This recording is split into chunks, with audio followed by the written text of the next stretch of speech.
বছরে ফেব্রুয়ারির 1 তারিখে একটা বিড়ালকে লাথি দিয়ে মেরে ফেলে, পা চাপা দিয়ে ওকে লাথি দিতে দিতে মেরে ফেলে এবং পরবর্তীতে ওকে একদম 12 তলা থেকে নিচে ফেলে দেয়। ওটার জন্য এটা হচ্ছে বেসিক্যালি ওনার বিড়াল, তো ওনার বিড়াল হিসাবে আমি বাদী হয়ে মামলা করি এবং 1 বছর পরে আজকে এটার রায় দিয়েছে 6 মাসের সশ্রম কারাদণ্ড এবং 10,000 টাকা জরিমানা।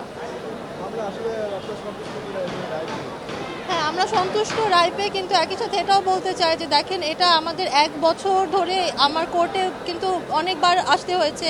1 বছর ধরে এটার পিছে আমরা পরিশ্রম করে যাচ্ছি। তো যদি এরকম হতো যে এটা সাথে সাথেই ওই সময় ওনাকে জেলে নিয়ে নেওয়া হতো বা এরকম কিছু হতো, এটা একটু স্ট্রং হতো এবং সাথে সাথে মানুষ আরও বেশি অ্যাওয়্যার হতো যে যখনই এরকম কিছু ঘটবে এটা সাথে সাথে অন স্পট একটা কিছু করা হবে, একটা পানিশমেন্ট দেওয়া হবে, যেন তারাও অ্যাওয়্যার হতো এবং তারাও ভয় পেত।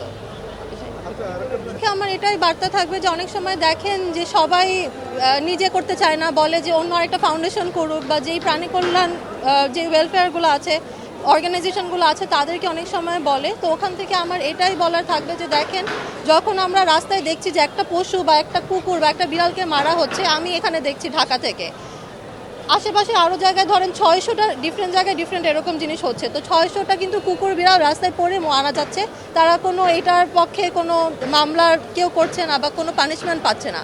যদি একজন হলেও আগায় আসে তাহলে 600টা ডিফারেন্ট প্রাণী ডিফারেন্ট জায়গা থেকে একটু হলেও একটা আশা পাবে যে তাদের বিরুদ্ধে কেউ কিছু করছে, তাদের বিরুদ্ধে কেউ কথা বলছে। যেহেতু তারা ভয়েসলেস, তারা কিছু করতে পারে না, তারা বোবা প্রাণী, সেই ক্ষেত্রে আমাদের উচিত ওয়েলফেয়ার বা অ্যাক্টিভিজম বা মনুষ্যত্ব বোধ থেকে হিউম্যানিটি বা কম্প্যাশনেট হয়েও আমাদের অ্যাটলিস্ট কিছু করা উচিত, এটাই আমি বলতে চাই। প্রথম বাংলাদেশে একটা বিড়াল হত্যার মামলা আমরা রায় পেলাম এবং যেটা মানে আমাদের পক্ষে আসলো, তাই না ভাই?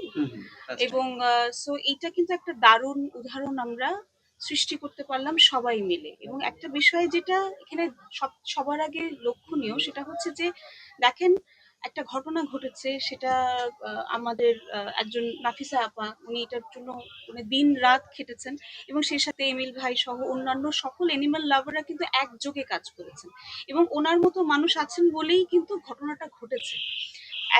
একজন মানে এই যে আইনের সহায়তা এবং আইন ব্যাপারটাকে জানা, আমাদের ব্যাপারটা এমন হয়ে গেছে কি যে আচ্ছা ঠিক আছে, একটা বিড়াল মেরে ফেললাম, একটা কুকুর মেরে ফেললাম, আচ্ছা আমরা কয়েকটা শেয়ার করলাম, দ্যাটস ইট। কিন্তু এটার বাইরে এটার যে একটা আইনের আওতায় নেওয়া যায়, এটার জন্য যে একটা আইন রয়েছে, এটাই কিন্তু অনেক মানুষ জানে না। সো আজকের এই রায় দিয়ে আমরা এই এক্সাম্পলটা সেট করতে চাই যে কোনো জায়গায় কোনো প্রাণী হত্যা হলে আমরা চুপ থাকবো না এবং আমরা সেটার আইনের ব্যবস্থা নিতে পারবো এবং আমরা আমাদের পক্ষে সেটা নিয়ে আসতে পারবো। এই প্রথম বাংলাদেশে এইরকম একটা রায় হলো এবং বিড়াল হত্যা মামলার।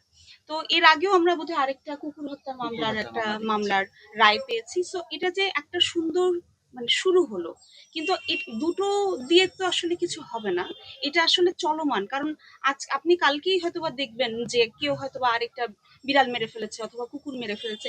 এটা না, আমাদের আসলে শেকড়ের জায়গা থেকে কাজ করাটা খুব জরুরি। কারণ আমরা তো আসলে চাই না যে এটা ঘটনাটা ঘটুক আর আমরা এটা নিয়ে কারো শাস্তির নিয়ে দৌড়াদৌড়ি করবো। আমরা তো চাই যে একটি পৃথিবীতে যেমন মানুষ থাকবে, তেমনি কুকুর বিড়াল থাকবে, পোকামাকড় থাকবে, গাছপালা থাকবে। এই যে সহ অবস্থান ব্যাপারটা, এইটাকে নিয়ে কাজ করাটা আসলে খুব জরুরি, সচেতনতাটা করাটা খুব জরুরি। এবং সেটা সেটা পারিবারিক থেকে নিয়ে শুরু করে সেটা শিক্ষা কার্যক্রমেও থাকাটাও খুব জি। তাদের ক্ষেত্রে আমার মেসেজটা হচ্ছে যে, প্রথম কথা হচ্ছে যে আমরা যে একযোগে, যে নাফিসা আপা যে এক্সাম্পলটা সেট করলেন, এই যে আমার ভাই যে এক্সাম্পলটা সেট করলেন, যে যদি লেগে থাকা যায় তাহলে অন্যায়ের প্রতিবাদ করলে সেটা মানে আমাদের দেশের আইন অনুযায়ী আমরা সেটার সাজাটা করতে পারি। সো এইটা আমরা আসলে ভয় দেখিয়ে করতে চাই না। মানে আমার কাছে ভয়ের বিষয়টাকে নিয়ে আমি আসলে পুঁজি করতে চাই না। আমি এটাই পুঁজি করতে চাই যে এই প্রত্যেকটা মানুষের আসলে এই ফিলিংসটা আসা উচিত যে এই পৃথিবীটা তার একার নয় এবং আপনি যদি কোনো অন্যায় করেন তাহলে আপনি সাজা পাবেন। আজকে এই এক্সাম্পলটাই আমরা সেট করলাম। আল্লাহর রহমতে।